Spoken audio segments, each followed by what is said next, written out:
So I am here today checking in with Eric Eliott. How are you today? I'm doing very well. And I think you are going today just walk us through some work that I'm not sure if this is current work, latest work, but you're going to be taking us through some stuff. Yeah. So welcome to my garage. This is my new office and studio.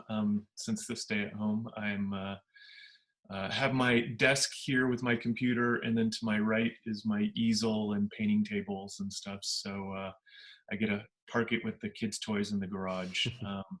So luckily, the weather's been nice because it was colder earlier, and I'm expecting it to get really hot out here soon. But so far, so good. And you are So where, just to share with everybody where you are? Oh, I live in Grand Junction, Colorado. So, university professor of painting. So, we're no longer in in the university. So, teaching painting and figure drawing, and those are pretty much my main classes that I'm teaching online right now, which is not easy. So I'm actually living with me currently is someone who is also teaching, and he is involved in a theater studies program. Mm. So you can imagine the challenges of, transitioning theater studies into online. So Yeah, that seems like it'd be even more difficult. So, what I've been doing is um, I have the students submit their image and then say the model, and then I put them right next to each other, do a screenshot, take that into Photoshop, and then I can draw on the image to give them examples of, okay. like, talking about this area or this area, as opposed Uh, to me just trying to say the value in the upper left corner of the blah blah blah. It's been it's been good.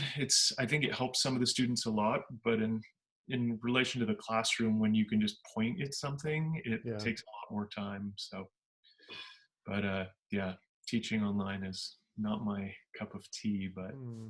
making it work. So yeah, so the images that I shared with you, I put in, the first one is just the 20 blue cups. This is kind of what I was working on last time we talked on.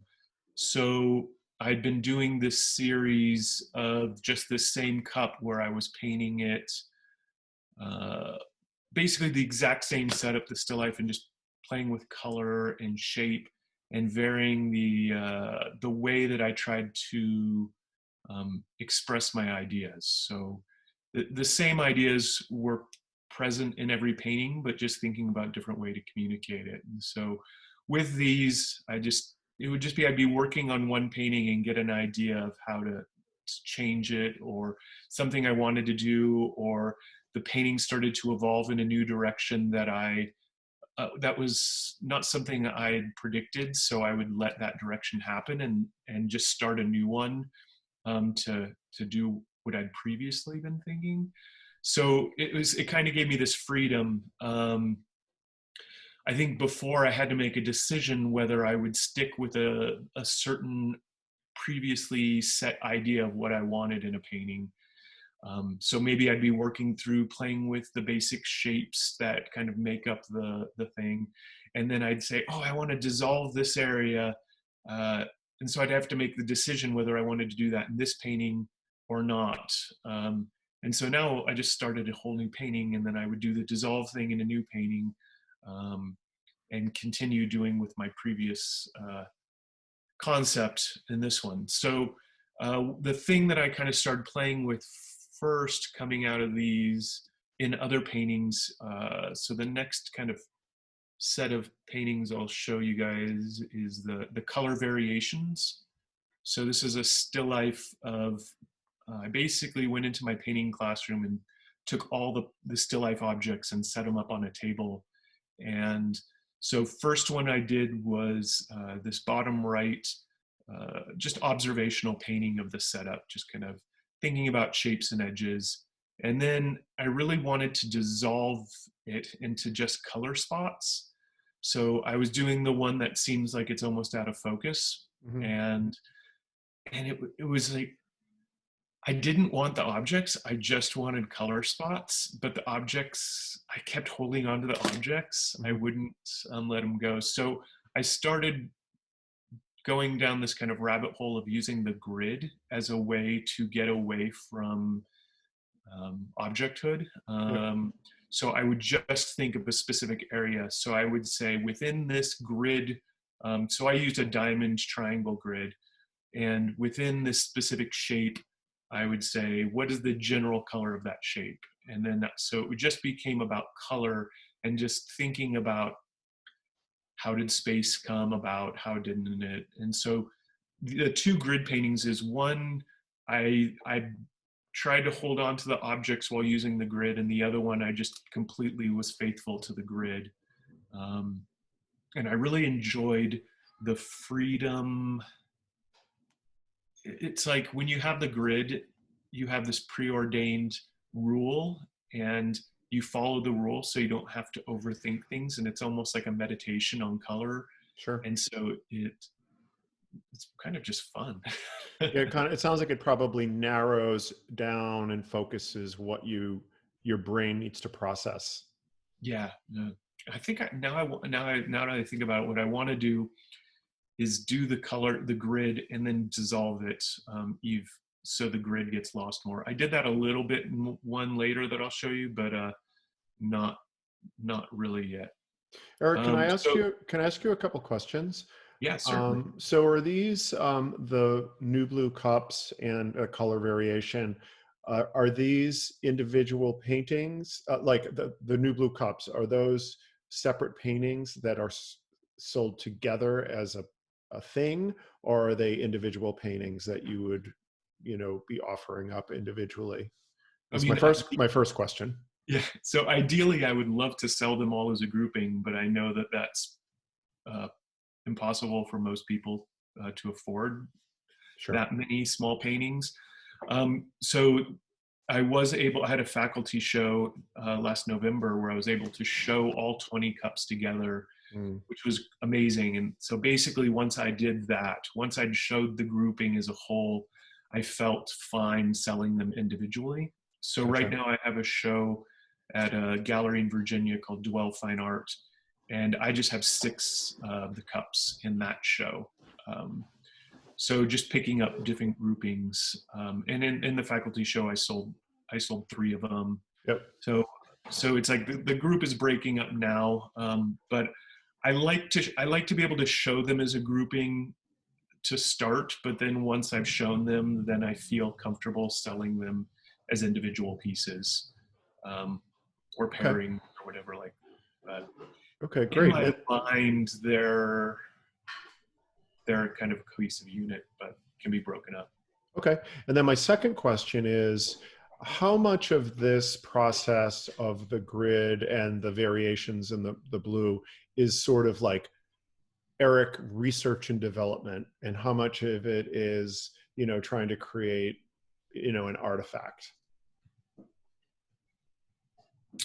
Um, yeah, no, to me, I think of it more in terms of trying to get at something. And I don't always believe that just painting in one way in one style is going to necessarily get to that thing. And that thing is just internal, unconscious something that I feel like my brain is trying to get at. And so, Okay.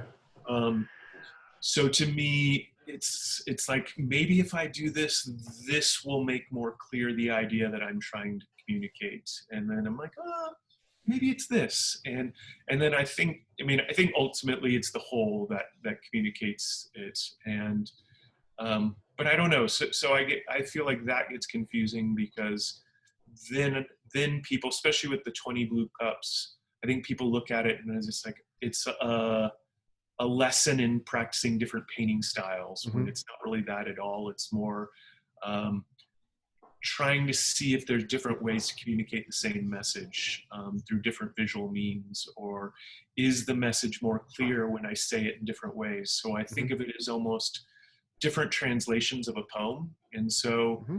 You know, you read a poem in a different language, you can't read that language, and then you read the different translations. And I don't know that, you know, any one is closer to the actual, but maybe you get closer as you read the different translations. To me, it's something like that, but Yep. the poem is the unconscious in my brain. Okay. That makes perfect sense to me. That answers my question. Thank you. Yeah. So basically from here, then I went on to the image I sent you is of the two grid paintings. So I have a big uh, landscape and then a smaller blue and green and orange painting. And so these are actually master copies. And so the landscape is based on a Monet haystack, and this the blue and green orange one is Cezanne still life with the apples on the table. And so it was I was just thinking about color in space. And so rather than having to go out in the world and find the perfect location that had the color and space I wanted, I was like, these paintings already have it. I'm gonna just play with it here and see how it works. And I really think that they worked well. And so it becomes, you know, like trying to figure out the colors of the squares, and then standing back and looking at it and repainting them to make the space work better or the structure work better. And I don't want them to be exactly the same, and I don't want every square, I want squares right next to each other or shapes right next to each other to be subtly different. Mm-hmm. But it really comes down to like, this is the color I think that area is. I paint it in, and then when I stand back and look at it, it's like very different from the color that's right next to it. So it can give a big change, or it can be a really subtle change. And I really enjoyed that. Just to me, there's nothing more beautiful than colors that are almost exactly the same right next to each other, but are subtly different. And I think that that's one of the best parts of these paintings. And other than that, I felt like maybe they became an exercise rather than something I necessarily wanted to pursue. Mm-hmm. So I think I'll continue doing some things like that, but I don't know that I will, like this is going to be the avenue that I do. But it was more something that was really interesting for a while. I would enjoy making more of a series of it rather than this is my new direction of painting. Okay. And so that's kind of where I was playing. And then, as I said, I had that faculty show in November. And when I actually saw all 20 blue cups together, there was one cup that really stood out to me, and that was blue cup number 12. So I sent you that image. And it just had this dissolve and this looseness and this like presence to it that really got me excited. And it's funny because, you know, I can't put all 20 cups up. So I really hadn't looked at them in a while. They had just been in a box in my office in storage. And when I was put them all up, just kind of looking through them and being able to assess them and say which ones I felt were really working and which ones weren't. And so there was something about this painting that really got me excited. And so I decided I would try and do this in another painting. And so it's kind of like, instead of doing a master copy, I'm doing a copy of a painting I did myself. And I realized it's really hard to do a copy of something even by yourself when you're not sure. Like, I don't remember how I did it. So it's like how I had to kind of engineer figuring out how I did it. So the first painting that I did where I was playing with this style is I gave you the images of the 4 teapots. And so the bottom right teapot was the one that I did. The other 3 teapots were done at different times. The top 2 were done, I think, in 2016, and then the bottom left one was probably done last year, and then this new one was just done this year. And it has the dissolve, but not quite what I was. I mean, I I like it, but it's not to the level of dissolve of that other blue cup Yep. that I was looking at. And so I think the last image I gave you is a series that I'm kind of, I think is finished now, but maybe not, but of the new blue cups. So Okay. this is a different coffee cup than the other kind of teacup. And I kind of think of this series as almost my dissolve series. I had painted this blue cup kind of observational, which I think is the bottom row, fourth from the left or second from the right, whatever you want. I did that one first just to see how I felt about the cup, whether I liked the color and all that. And then it sat for a while. And then I started playing with these ideas of focus and out of focus, like Okay. completely dissolving the form. And then I did, so the middle cup in the top row, I did that one. And it seemed to have this like really nice presence to it. Like it really, I don't know, something about it knocked the other cups out of the park. And so I thought that I had several of them finished and they weren't. And then I had to go back and repaint some because they just couldn't stand up to that cup. Okay. In a sense. So the thing that I've really been thinking about lately is presence. And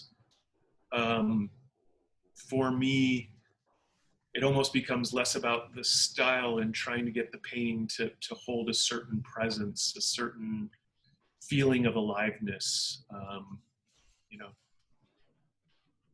being able to bring the painting to life in a sense, breathe that kind of air atmosphere into it. And so that's kind of something I've been playing with, and that's something that's hard because you do it and you're like, oh no, it's not quite right, and you keep doing it, and then you work it too much, and you can just keep going. And when is a painting finished, or is it finished, or do you stop something even if it doesn't stand up to your high standards or whatever? The only other one is in the bottom center row was this other grid that I played with where I tried to really lose the edges and lose the contrast between things a little bit. So that was just another kind of just playing with this idea of the grid, but letting edges go. That one I was also going to try and let the shapes of the grid completely dissolve. And yet again, I could not bring myself to do it. Okay. So I have yet another task for myself to do. So that's kind of where I am now. So right now I'm working on another white tea pot that maybe is almost finished. Yesterday it felt like it could be finished, so I'm really close on that one. And then I decided to do a self-portrait because I haven't done figure in a really long time, and that is really difficult.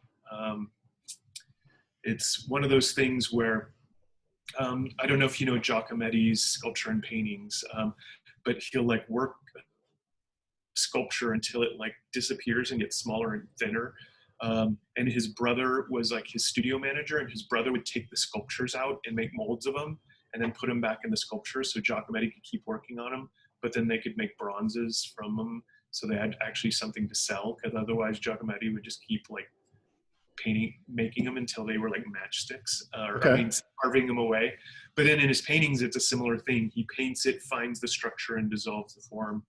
And so with the self-portrait, my head just kept like growing, like it would become part of the environment. And then it was like, no, I need to bring it back in. It's getting all crazy proportion. And then I would refine the drawing and everything and then lose it again. And so it becomes this back and forth where I spent like a whole week painting on it last week, and then I just scraped it down at the end of the week because it was not what I wanted. And so I don't know, maybe I won't go back to figurative work. But yeah, that's where I am in the studio right now. Okay, great. Where can people, well, obviously your website Yeah. is, what's your website? My website is my name flipped, so elliotteric.com. And you can also, my Instagram is Eric Eliott Painting. That's where I have most of my most current stuff up that I'm working on right now. And then just a link to the show that I have. So my show was supposed to be an actual show, but with everything going on, it's now a virtual show. So I just posted the virtual show where you can kind of move through the gallery, like you're an avatar or something like that, and look at the artwork.